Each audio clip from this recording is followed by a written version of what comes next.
आपने दुनिया में एक ऐसी करेंसी के बारे में सुना है जिसकी एक यूनिट यानी एक कॉइन $1,00,000 के बराबर हो? इंडियन करेंसी में इसकी वैल्यू 87,16,106 रुपए होती है। यहाँ हम बात कर रहे हैं बिटकॉइन की।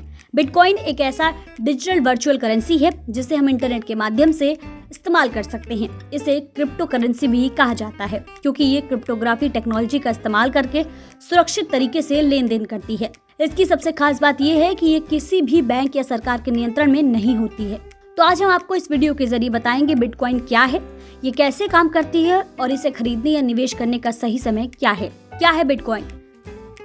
बिटकॉइन एक नई इनोवेटिव टेक्नोलॉजी या कह सकते हैं वर्चुअल करेंसी है। इसको 2008-2009 में सतोशी नाकामोटो नाम के एक सॉफ्टवेयर डेवलपर ने डेवलप किया था। बिटकॉइन को क्रिप्टो करेंसी भी कहा जाता है। एक करेंसी को कंप्यूटर एल्गोरिदम और कंप्यूटर पावर से इसे डेवलप किया जाता है जिसे माइनिंग कहते हैं। कंप्यूटर नेटवर्कों के जरिए इस करेंसी से बिना किसी इंटरमीडिएटर के ट्रांजैक्शन किया जा सकता है। इस डिजिटल करेंसी को डिजिटल वॉलेट भी कहा जाता है।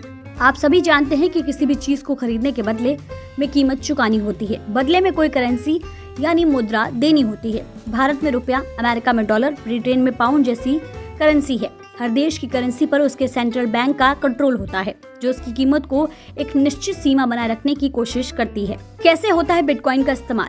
बिटकॉइन का इस्तेमाल आप किसी वस्तु या सेवा को खरीदने या बेचने के लिए कर सकते हैं। जिस तरह रुपए, डॉलर और यूरो खरीदे जाते हैं उसी तरह बिटकॉइन की भी खरीद होती है। ऑनलाइन पेमेंट के अलावा इसको पारंपरिक मुद्राओं में भी बदला जा सकता है। बिटकॉइन की खरीद बिक्री के लिए एक्सचेंज भी है। इसके नियंत्रण के लिए कंप्यूटरों का एक नेटवर्क है जिसमें कोई भी शामिल हो सकता है।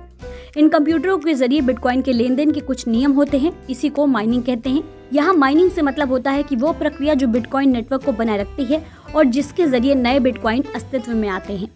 बिटकॉइन के लिए आपके पास एक ऐप होता है जिसके जरिए आप लेन देन करते हैं। लेन देन के लिए क्रेडिट कार्ड का इस्तेमाल करते हैं जिसके लिए एक फीस देनी पड़ती है। इसकी जगह आप बिटकॉइन का इस्तेमाल कर सकते हैं। शुरुआत के लिए आपको एक सॉफ्टवेयर वॉलेट की जरूरत होती है जिसमें आपका बैलेंस है और जो आपको एक बिटकॉइन एड्रेस देता है। इस वॉलेट का तब तक कोई मतलब नहीं है जब तक कि आपको कोई बिटकॉइन में पेमेंट नहीं करता या आप किसी क्रिप्टो करेंसी एक्सचेंज से पारंपरिक मुद्रा जैसे रुपया, डॉलर देकर बिटकॉइन नहीं खरीदते। इसके बाद ही आपके डिजिटल वॉलेट में आता है।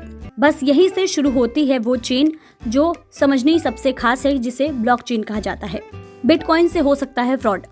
आजकल जिस तरह से डिजिटल फ्रॉड चल रहे हैं तो ऐसे में बिटकॉइन की फाइल हट गई या पासवर्ड गलत हो गया है तो समझ लो आपके पैसे हमेशा के लिए खो सकते हैं। हाल ही में ऐसी खबरें आई थी कि कुछ लोगों ने लाखों के बिटकॉइन इसलिए खो दिए थे क्योंकि उनके पास पासवर्ड नहीं है और वो भूल गए थे। तो ऐसे में अपने पासवर्ड को जरूर याद रखें। बिटकॉइन खरीदने के लिए सबसे अच्छा समय। एक्सपर्ट्स का कहना है कि क्रिप्टो करेंसी खरीदने के लिए सबसे अच्छा समय सुबह का है। जैसे ही NYSE खुले वैसे ही आप जो है इसमें इन्वेस्ट कर सकते हैं क्योंकि दिन चढ़ने के साथ साथ मूल्य बढ़ते हैं। विभिन्न क्रिप्टो करेंसी में होने वाले मामूली दैनिक उतार चढ़ाव पर ध्यान देना सुनिश्चित करें क्योंकि हर सिक्के का रुझान अलग अलग होगा।